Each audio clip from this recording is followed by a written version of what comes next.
大家好，今日我哋會學一個好重要嘅概念，就係複式記帳。首先，我哋要認識 T 字帳，跟住要學會複式記帳嘅原理，最後我哋深入啲了解一下商業社會嘅支付方法。大家準備好未？我哋開始。首先，喺 T 字帳上面寫上帳名，然後 T 字將兩邊界開，左邊稱為借方，而右邊稱為貸方。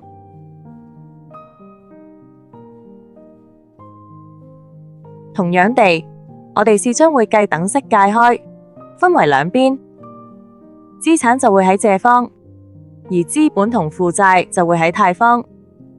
因此，資產增加會借記，相反，資本同負債增加就會貸記。大家用呢個原理記住先，其實係有得解。不過，要講到財務狀況表先可以明白得更透徹。我哋試下將呢宗交易入帳。20X5 年4月6號，向安迪賒購辦公室家具。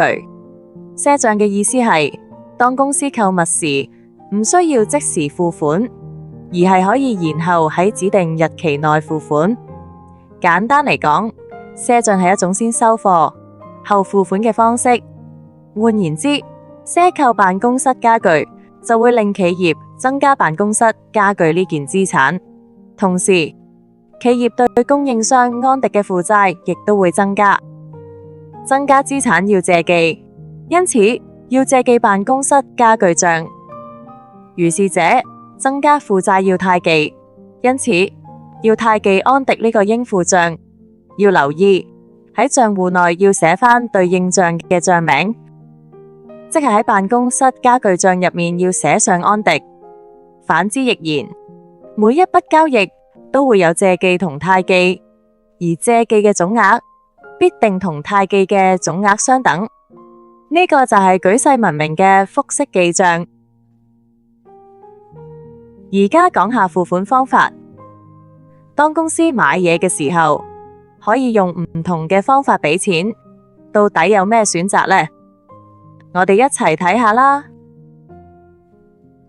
第一種係即時付款，即係用現金或者支票即時支付，冇欠任何人錢。例如你去買一張台，即場用現金找數，咁就係即時付現。第二種係賒賬，頭先講過，意思係你買資產嘅時候，唔係即時付款，選擇之後先還錢，即係代表你欠供應商錢。之前向安迪賒購辦公室家具個例子就屬於賒賬。第三種係融資，即係向第三方，例如銀行借錢嚟支付所購買嘅資產。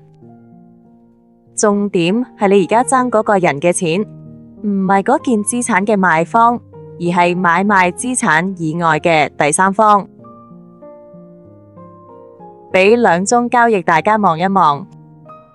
上邊嗰宗交易之前講過，係直接向賣方賒賬，而下面係向同姓名但唔同人嘅安迪借錢，轉頭攞啲錢去買張台。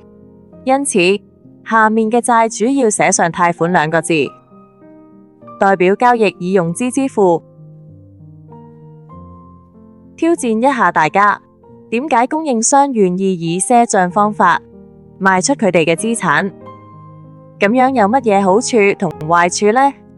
大家不妨喺下面留言回答一下。上完呢一堂，希望大家對會計原理又有更多嘅了解。記住，學懂基本概念，考試就唔再難。下次見。搞掂企會財，隨身學，隨心聽。